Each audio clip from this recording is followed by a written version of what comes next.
유튜브 중에 이 책과 삶이라는 그 사이트 채널이 있어요. 여러분 여기 가면 참 좋습니다. 이게 어디서 운영하는 건가 하면 한국에 교보문고라고 있죠. 엄청 큰 제일 큰 서점에서 운영하고 있는 이 유튜브입니다. 여기에는 교수님들이 아주 유명한 교수님들이 나와서 책에 대한 얘기들을 이렇게 좀 많이 하세요. 근데 요 근래 김경일 교수님이라고 심리학과 교수님이십니다. 아주 유명한 분이세요. 근데 이분이 나와서 여기에서 이 교보문고에서 이렇게 인터뷰를 진행하는 거거든요. 근데 그분이 그런 재밌는 얘기를 하더라고요. 이렇게 큰 서점에 오면 이 서점에 오는 것만으로도 사람들이 좋은 영향을 받는데요. 이거를 심리학 용어로 프라이밍이라고 한답니다. 프라이밍. 이게 뭔가 하면 좋은 게 옆에 있으면 그 좋은 게 자꾸 영향이 미쳐지는 거예요. 뭐 쉽게 얘기해서 이런 거죠. 좋은 책을 보지 않아도 책이 집에 가득하면 그 집 분위기가 좀 차분해지는 거예요. 이런 식으로 이 각 좋은 것들이 옆에만 있어도 영향을 받는다. 이게 프라이밍이라는 건데 실제로 지금 이 교보문고 말씀드렸죠. 이 교보문고라는 게 한국에 여러분 언제 가보셨는지 모르겠습니다만 저는 한국 가면 이 교보문고 꼭 한번 들렸다 오거든요. 가면 기분 되게 좋아져요. 이렇게 책이 쫙 있으면 느낌이 너무 좋아요. 근데 이 교보문고가 한 달의 적자가 약 20억에서 30억 정도 적자입니다. 매달, 매년이 아니고 매달 20억에서 30억 정도의 적자가 나요. 근데 이거를 왜 운영하고 있느냐 하면 이 교보문고, 그 교보생명을 세운 회장님이 그런 얘기를 했대요. 책이 없으면 나라가 망한다고. 그래서 교보생명이라고 들어보셨죠? 보험회사. 거기서 번 돈을 다 교보문고에다 집어넣는 거예요. 돈 버는 게 중요하지 않고 나라가 잘 되려면 이 서점이 운영돼야 된다. 뭐 이런 거죠. 그래서 이 프라이밍 효과를 이 회장님도 이 주변에 있는 한국 사람들에게 전하기 위해서 이 교보문고를 운영하고 있는 겁니다. 자, 그런데 이런 점에서 보면 이 프라이밍 효과라는 게 참 영향이 될 수 있겠구나 생각이 좀 돼요. 하지만 여기에는 한계가 있습니다. 이건 세상적인 그런 어떤 법칙인 거고 한계가 뭔가 아무리 좋은 말씀이 벽에 붙어 있어도 하나님의 영광이 하나님의 임재가 또 하나님과 가까워지지는 않는 거예요.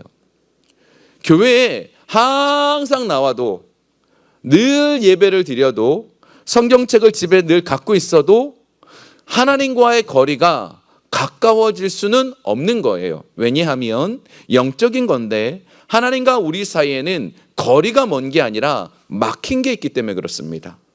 가려진 게 있기 때문에 하나님과 우리와의 관계가 회복되려면 영적인 부분으로 풀어나가야 된다는 거죠. 그래서 성경에서는 이 부분을 뭐라고 말하고 있느냐 하면 우리가 수건을 뒤집어 쓰고 있대요. 수건을 뒤집어 쓰고 있으면 그 뭔가 못 보잖아요. 그런 것처럼 수건을 뒤집어 쓰고 있기 때문에 하나님의 영광을 못 보고 있다라고 표현합니다. 여러분 이게 뭐 어떤 의미인지 아시겠죠? 이게 뭐 하나 이거 뒤집어 쓰고 있으면 안 보이는 것처럼 지금 그 얘기를 하는데 이 수건 얘기가 어디서 나왔느냐? 바로 모세의 얘기입니다. 출애굽기 34장에 보면 모세가 이제 시내산에서 하나님을 만나고 옵니다. 그리고 하나님과 함께하는 시간을 계속 가져요. 그러다 보니까 이 모세의 얼굴에 빛이 나기 시작했습니다. 이 모세의 얼굴에 난 빛은요 본인이 밝아서 빛이 나는 게 아니에요. 제 얼굴이 오늘 좀 빛납니까? 근데 제 얼굴의 빛이 아니라 이 모세의 빛은 하나님의 영광이 얼굴에 반사되는 거였어요. 그러니까 그 얼굴에 왔다가 빛이 반사되는 거였습니다. 다시 말해서 이 빛이 뭐였냐? 하나님의 영광이었습니다. 그랬더니 죄가 많은 인간들은 하나님의 영광을 볼 수가 없잖아요. 너무 두려운 겁니다. 그랬더니 모세가 어떻게 했느냐? 수건을 뒤집어 쓴 거죠. 이 빛 때문에 사람들이 두려워하니까 지금 그 얘기를 하고 있는 겁니다. 자, 그런데 이 모세가 수건을 뒤집어 쓰고 나니까 어떤 일이 벌어졌는가 하면 하나님의 영광도 있는데 영광이 안 보이니까 못 느끼고 사는 거예요. 하나님의 영광이 지금 존재하잖아요. 근데 뒤집어 써서 빛이 안 보이니까 영광이 없다라고 생각하고 영광이라는 것을 못 느끼고 산 거죠. 오늘 지금 그 얘기를 사도 바울이 하고 있습니다. 우리 본문 14절, 15절 함께 읽어보겠습니다. 그러나 그들이 마음에 완고하여 오늘까지도 구약을 읽을 때 그 수건이 벗겨지지 아니하고 있으니 그 수건은 그리스도 안에서 없어질 것이라. 오늘까지 모세의 글을 읽을 때 수건이 그 마음을 덮었도다. 아멘. 자, 지금 하나님의 말씀, 모세의 글, 이 율법의 말씀을 보면서도 하나님의 영광을 못 느껴요. 수건이 덮여져 있기 때문에. 이 수건이 뭔가, 우리에게 있어서 이 수건이 뭔가, 이게 되게 중요한 거죠. 우리에게 이 하나님의 영광 꼭 있어야 됩니다. 우리 신앙생활에 제일 중요한 게 뭐지요? 예수 그리스도. 예수 그리스도가 우리 안에 있는 것만큼 중요한 건 없어요. 저희가 지난주에 장례를 치렀잖아요. 근데 이 장례를 치를 때마다 항상 많은 생각을 좀 하게 됩니다. 근데 제가 꼭 드는 생각이 하나 있어요. 그게 뭔가 하면 예수님이 없었으면 어떡할 뻔했는가라는 거예요. 우리가 예수님이 계시기 때문에 천국으로도 가고 천국에서 만나게 되고 우리에게도 천국이 예비되어 있는 거잖아요. 예수님이 아니면 우리 모두는 다 죽을 수밖에 없는 존재라는 거죠. 여기 구약에 있는 이 율법들 다 지킬 수 있는 사람 아무도 없어요. 하나님의 은혜가 아니고 예수 그리스도의 십자가가 아니면 우리는 구원의 기쁨에 이룰 수 없는 겁니다. 예수님이 제일 중요하죠. 자, 그런데 문제는 이 예수님으로 인해 중요한데 이 수건이 여러 가지가 덮여져 있어서 예수님을 못 느끼고 살아요. 지난주 내내 여러분 어떻습니까? 예수님을 막 느끼며 감격하고 천국의 기쁨, 소망을 가지고 살았느냐? 그러지 못한다라는 거죠. 사람들이 왜 그렇게 못하는가 하면 이 성경에 보면 그런 얘기가 있더라고요. 오병이어의 기적. 여러분 아시지요? 보리떡 5개와 물고기 2마리로 이제 남자만 5,000명, 한 15,000명 정도를 먹이셨습니다. 그랬는데 그 다음 날이에요. 그 다음날 사람들이 예수님을 막 찾아다니는 거예요. 예수님 어디 계시냐고. 지금 예수님 어디 계시냐고. 막 사람들이 수많은 사람들이 예수님을 찾아다니는 거예요. 그 왜 그랬는가? 이 카일 아이들먼이라는 아주 유명한 목사님이 책을 쓰셨는데 그 책 안에 이 부분을 두고 아주 재미있는 표현을 썼습니다. 사람들이 왜 예수님을 찾아다녔는가? 예수님이 공짜 맛집이었기 때문이에요. 이게 무슨 말인가 하면 예수님이 왜 공짜 맛집이냐? 보리떡 5개와 물고기 2마리. 그게 이제 가난한 자의 도시락이거든요. 여러분, 이 가난한 자의 도시락인데 이게 가난한 자의 도시락이라는 게 엄마가 얼마나 음식 솜씨가 맛있었는지 모르겠지만 제가 문득 상상을 한번 해봤어요. 예수님이 오병이어의 그 기적을 일으키실 때 보리떡 5개와 물고기 2마리가 무슨 맛이었을까요? 엄청 맛있을 것 같아요, 전. 너무 맛있었을 것 같아요. 근데 이게 또 뭐죠? 공짜예요, 공짜. 배가 고팠는데 공짜로 주신 거예요. 그러다 보니까 먹고 배불러서 남을 정도였는데 그 다음날 됐는데 어떻게 되죠? 아무리 전날 많이 먹었어도 그 다음날 되면 또 배고픈 거잖아요. 그러니까 배가 고프니까 또 먹을 게 있나 예수님 찾아다니는 거예요. 예수님께서도 저희들이 나를 찾는 이유는 떡을 먹고 배불렀기 때문이라고. 예수님도 그렇게 말씀하세요. 사람들이 예수님을 찾는 이유, 먹고 사는 것 때문에 예수님을 찾는다라는 거죠. 물론 먹고 사는 거 중요해요. 먹고 사는 거 해결 못하면 우리 다 힘들어하는 거, 그거 당연한 거죠. 그런데 먹고 사는 문제가 전부는 아니에요. 중요하지만 그게 가장 중요한 건 아니에요. 우리에게 제일 중요한 게 뭐죠? 영이 살아야 돼요. 내 영이 죽어버리면 아무리 잘 먹고 잘 살아도 그 다음날 되면 또 배고픈 게 인생이라는 거죠. 그래서 지금 수건이 자꾸 가려져 있는데 우리 그 수건이 무엇인가? 하나님 이렇게 말씀하십니다. 마태복음 13장에 보면 가시떨기에 뿌려졌다라는 것은 말씀을 들으나 뭐가 있습니까? 세상의 염려, 재물의 유혹에 막혀 말씀이 결실하지 못하는 거예요. 내가 세상의 염려도 있고 재물의 유혹, 여러 가지 세상적인 것 때문에 하나님의 그 영광을 바라보는 걸 못 보게 되는 거죠. 수건이 지금 이 부분이에요. 여러분 머릿속에 있는 세상적인 염려, 돈, 관계, 모든 것들이 수건이라는 거예요. 그래서 하나님을 제대로 못 보고 있다라는 겁니다. 자, 그러면 근데 문득 든 생각이 하나 있어요. 모세의 얼굴에서 이렇게 광채가 난 건 뭐라 그랬지? 하나님의 영광, 그죠? 그래서 수건을 쓴 겁니다. 자, 그런데 하나님의 영광이라는 게 도대체 뭔가? 하나님의 영광은 쉽게 얘기하면 죄를 용서해 주시는 그 하나님의 은혜, 그 다음에 우리에게 아버지께서 우리를 불쌍히 여겨주시는 그 사랑, 그리고 전능한 능력으로 우리와 함께 하시는 능력, 이 은혜와 용서와 능력, 한마디로 말하면 하나님 그 모든 것의 본체예요. 하나님이 이 자리에 계시는 거예요. 여러분 이 자리에서 하나님을 느끼십니까? 하나님의 영광을 경험하는 거예요. 여러분 삶의 자리에서 내가 어느 날 기도했는데 그 기도를 하다 보니까 내 마음속에 하나님을 오시는 게 느껴집니까? 그 영광을 체험하는 거예요. 한 번은 제가 한번 말씀드린 적이 있어요. 운전을 하러 주일날 이제 그 평택에 한 2시간 정도 거리를 가는 도중인데 문득 제 안에 막 우울함이 있었단 말이에요.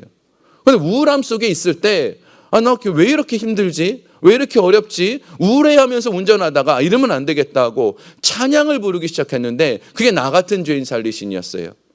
나 같은 죄인. 이 찬양을 부르기 시작하는데 눈물이 막 나는 거예요. 차를 세우고 펑펑 울었어요. 그 자리가 뭐예요? 하나님의 영광을 체험한 자리예요. 운전하는 자리든 도로든 하나님의 임재가 느껴지면 영광을 체험하는 거예요. 하나님의 영광은 이런 겁니다. 자, 그런데 이 하나님의 영광이 잘못돼서 모세가 수건을 쓴 게 아니죠. 왜 수건을 썼죠? 이스라엘 백성들이 그 죄 때문에 이스라엘 백성들이 가지고 있는 죄성은 하나님의 영광을 보면 그 두려워할 수밖에 없는 거예요. 이게 인간의 모습인데 지금 여러분 하나님의 영광을 체험하는데 이 교회에 나오는데 두렵나요? 두렵지 않죠. 우리가 하나님의 영광을 오히려 사모해요. 그 왜 그런가 하면 지금 이 시대에 성령님이 계셔가지고 주의 영이 우리로 하여금 하나님께 나가는데 자유함을 주시는 거예요. 그럼 오늘 본문에서는 그렇게 얘기를 합니다. 주의 영이 계신 곳에 참 자유가 있다고. 예수 그리스도의 그 은혜와 성령의 영이 있으면 하나님께 나가는 게 너무 자유로운 거예요. 오히려 기뻐지게 되고 사모하게 되는 거죠. 지금 그래서 우리가 사모하는 부분이 바로 그거예요. 하나님의 임재, 하나님의 역사를 주님 내게 좀 주옵소서. 내가 그 영광을 맛보길 원합니다. 하나님, 내가 그 세상의 염려와 재물의 유혹에 쫓아가다 보니까 어느덧 목마릅니다. 이 마음이 되게 있거든요. 그때 어떻게 해요? 영광을 사모해야 돼요. 영광을 사모해야 돼요. 모세가 이 하나님을 만날 때 그 시내산 위에서 40일 동안 있었습니다. 근데 성경에 보면 뭐라고 돼 있냐면 먹지도 않고 마시지도 않았다라고 돼 있어요. 그 40일 금식은 이해가 돼요. 그렇게 하는 분들 있으니까요. 근데 물을 3일만 안 먹어도 사람은 생명이 위험합니다. 우리가 몰라서 그러지 우리가 알게 모르게 물을 뭔가를 계속 먹고 있어요. 근데 3일 정도 안 먹으면 생명이 위험해요. 근데 40일을 물을 안 먹는다? 이게 있을 수 있나요? 이건 전적인 기적이죠. 근데 금식 여러분 해보셨어요? 요즘은 한 끼만 안 먹어도요. 그거 왜 이렇게 힘들죠? 예전에는 금식을 그렇게 좀 잘한 것 같은데 요즘은 하루 금식이 너무 힘들고 3일 금식이 어렵더라고요. 근데 40일 금식하면 은혜가 있지요. 눈도 맑아지고 좋아지겠죠. 근데 금식하는 고통은 있잖아요. 그렇죠? 40일 동안 먹지도 마시지도 않았는데 모세는 기적이지만 고통스럽지 않았을 겁니다. 왜냐? 하나님의 영광을 체험했거든요. 하나님의 영광을 체험하는 그 순간은 고통스럽지 않아요. 오히려 행복하고 즐겁지요.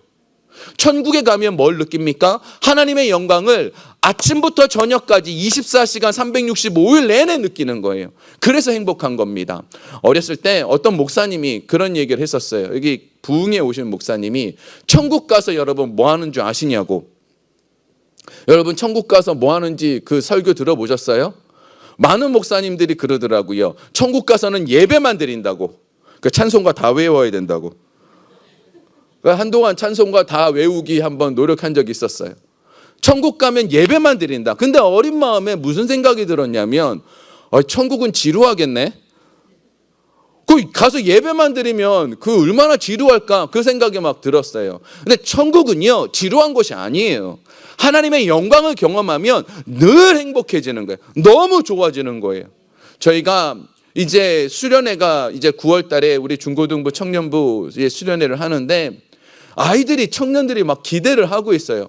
뭐 지금 강사가 누구냐, 뭐 토요일 날 누가 설교하냐, 주일 날 누가 설교하냐, 막 이런 얘기를 하고 그 애들 마음속에 왜 그런 마음이 있을까요? 작년에 하나님께서 부어주셨던 은혜가 있거든요. 정말로 성령님께서 마지막 날 만져주시는데 놀라운 은혜가 있었거든요. 그 은혜를 한번 사모하고 나니까 애들이 나가서 어디 밥 사준다는 것보다 어디 놀러 가는 것보다 그게 더 좋은 거예요. 영광을 체험한 사람은 영광에 목마르게 돼 있어요. 그래서 이 영광의 자리를 사모할 수 있도록 하나님께서 주의 영을 주셨어요.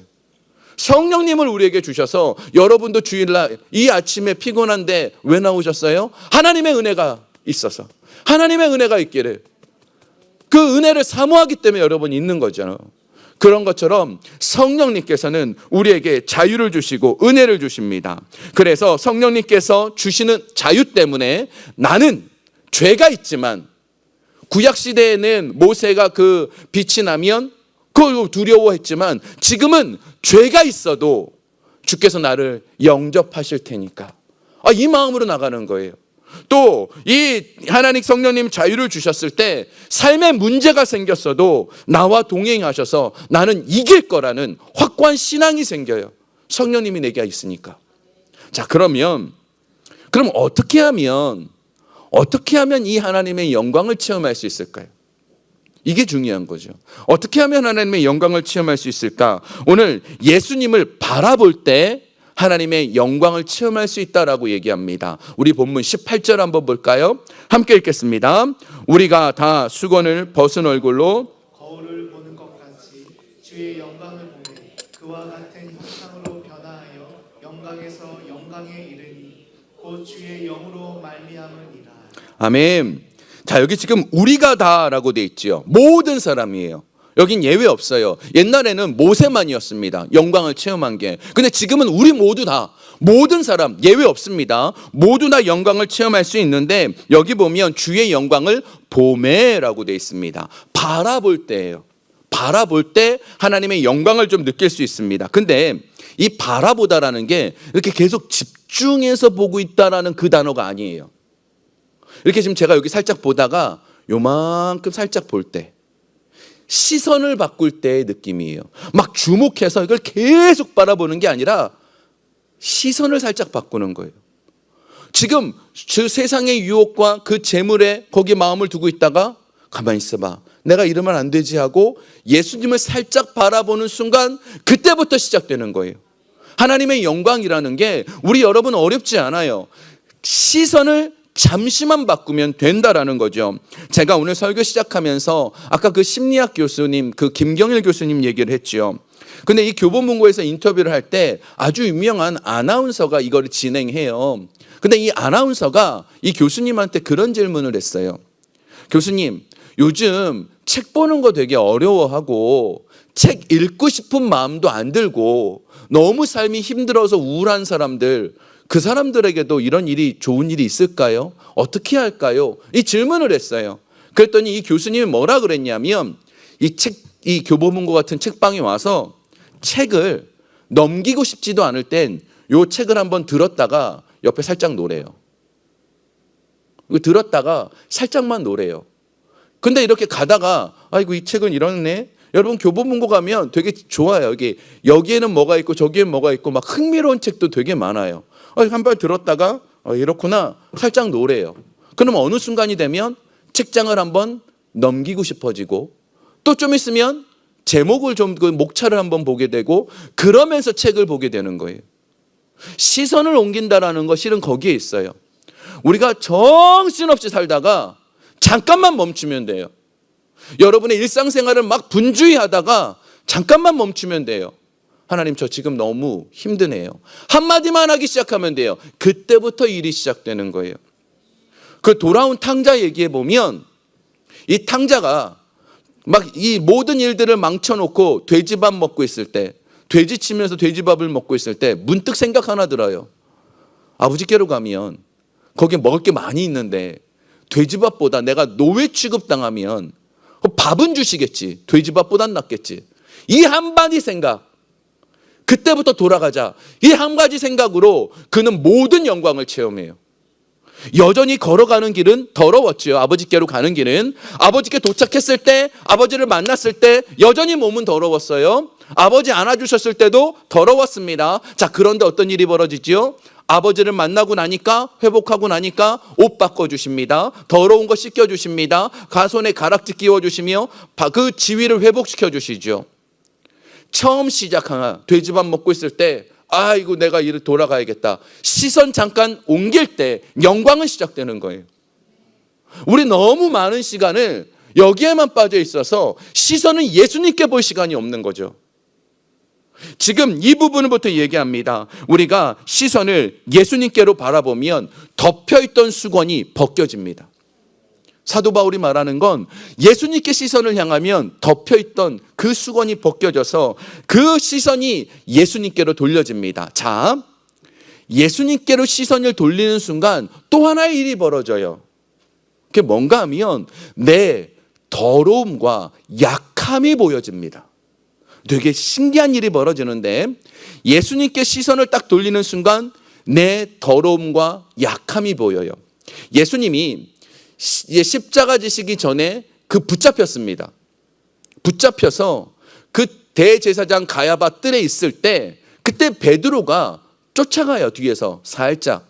근데 거기서 어떻게 했지요? 예수님을 3번 부인합니다. 근데 그 부인했을 때 부인하자마자 다구는 소리 들렸고요. 그때 베드로가 아차하고 베드로가 예수님을 딱 바라보는 순간 예수님과 눈이 마주쳤어요. 눈이 마주치니까 그때 베드로가 통곡하고 울었습니다. 왜 울었냐 하면 예수님께서 네가 나를 부인하리라 라는 그 말씀이 떠올랐어요.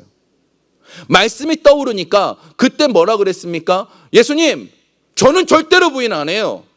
나는 절대로 부인 안 합니다. 내가 어떤 사람인데 나는 수제자고요. 나는 내 성격에 그런 사람 아니에요. 나는 목에 칼이 들어와도 절대 그런 사람 아닙니다. 이게 베드로의 모습이었어요.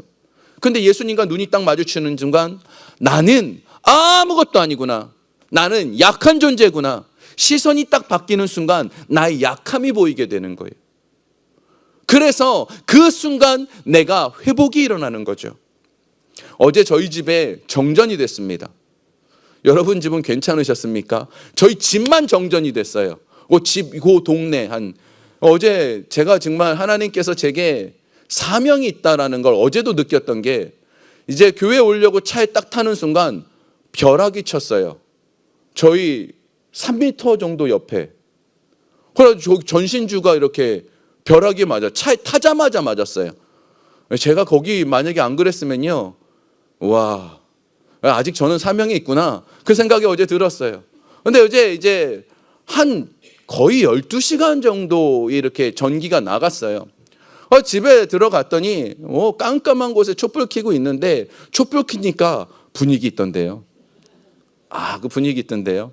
막 아내가 막 예뻐 보이는 이상한 일이 벌어지고. 근데 촛불 켜고 나서 무슨 생각이 들었냐면 너무 어두운 거예요. 근데 어두우니까 뭐가 돼요? 집에 너무 어두워서 더러운 게 안 보이고 지저분한 게 안 보이고 모든 게 선명하지 않아요. 근데 안 보인다고 없는 건 아니죠. 밝기 불이 들어오는 순간 다 보이죠. 성령님의 빛이 들어오는 순간 내 안에 더러움이 뭔지 약함이 뭔지 보여지는 거예요. 내가 예수 그리스도의 시선을 돌린다라는 것은 내 약함을 봐야 되고 그래야 영광을 체험하는 겁니다. 우리 인생 속에 나 혼자서 달려가면 그거 안 돼요.